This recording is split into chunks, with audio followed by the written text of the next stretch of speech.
चलो भाई देखो अब मैं क्या करता हूँ। तो जय जोहार तो हमारे हम अभी जात हवन मूर्ति ला महतारी की मूर्ति जे हमार महतारी होते और ओला अभी हमन स्थापित करे बर ओला शोभा यात्रा के दौर पर हमन निकालबो। तो हमारे साथ में क्रांति सेनक मन हेबे और हमारे गाँव वाले हेबे।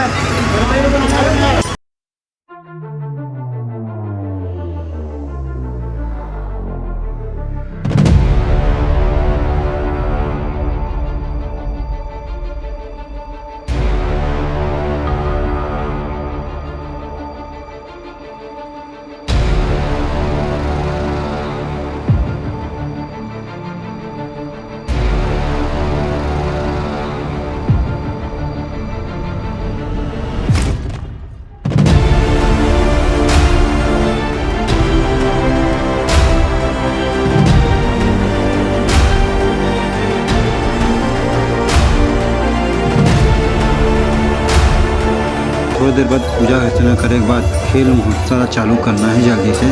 तो अपन वीडियो देखते रहो। जय जोहार, जय छत्तीसगढ़।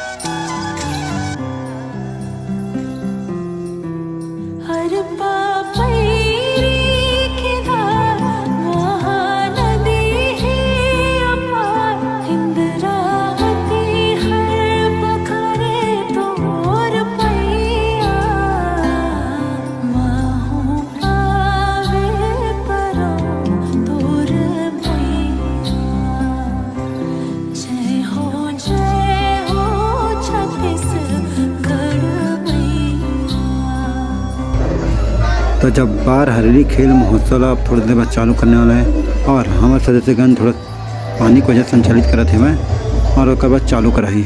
तो अपन ना वीडियो में बने रहूँ और लास्ट तक देखो। इनमें कॉमेडी के साथ मस्ती भी है। तो देखते रहो हमारे वीडियो का।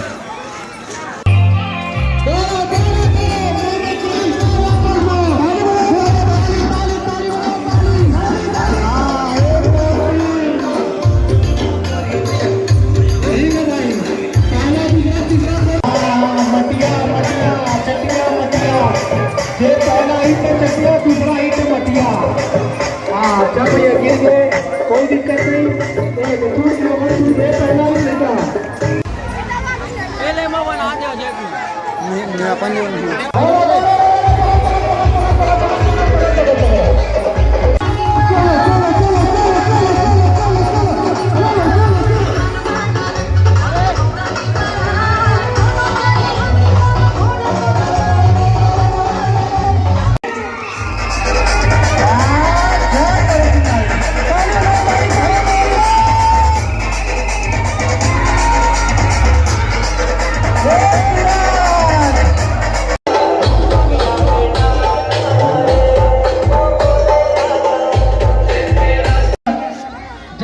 जेवर मिले मच में आओ भाई सचिन साहब।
तो जैसे कि संगवारियों आप देख सकते हो छत्तीसगढ़ महतारी और ऊपर शोभा यात्रा गांधी चौक पहुंचने वाला है। और हमारे एक छत्तीसगढ़ क्रांति सेना के सदस्य में और गांव वाले सब साथ मिलकर शोभा यात्रा में सम्मिलित होएगा और साथ में गांधी चौक पहुँचने वाला है। तो अपन वीडियो देखत रहा, अपन बहुत चीज़ देखने वाला है जिसमें अपन के मन गदगद हो जाए। तो देखत रहो वीडियो में।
तो शोभा यात्रा आगे बढ़त है अपन मूर्ति स्थापना के स्थान पर और ओकर बाद हम खेल महोत्सव के कार्यक्रम में आगे बढ़ाबो।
जामदारा तेंदू के बटना आमदारा जामदारा तेंदू के बटना हाँ आमदारा जामदारा तेंदू के बटना अपना भलाई का बजाना मुंडी ना राधे नारी मामा मान के कुकड़े राधे नारी मामा मान के कुकड़े वो राधे नारी मामा मान के कुकड़े कुकड़े राधे नारी मामा मान के कुकड़े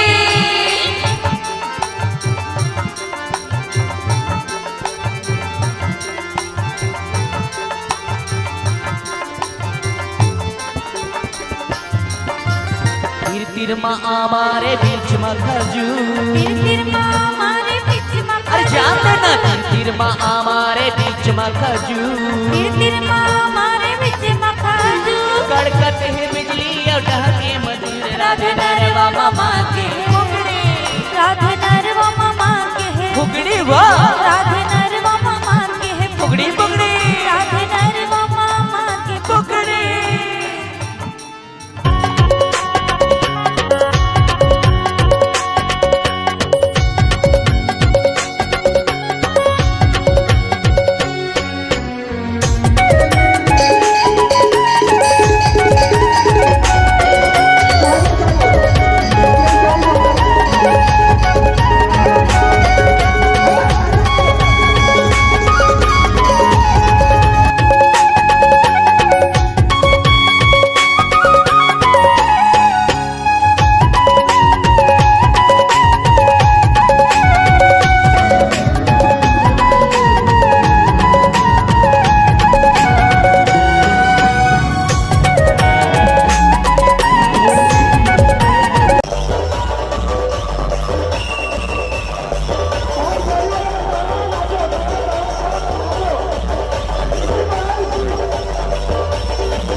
ये हमने सबसे पहला ही कहा है। दिल थाम के बैठे रहो, जल्दी आपके नाम बीच में तो बहुत ही जोरदार तालियों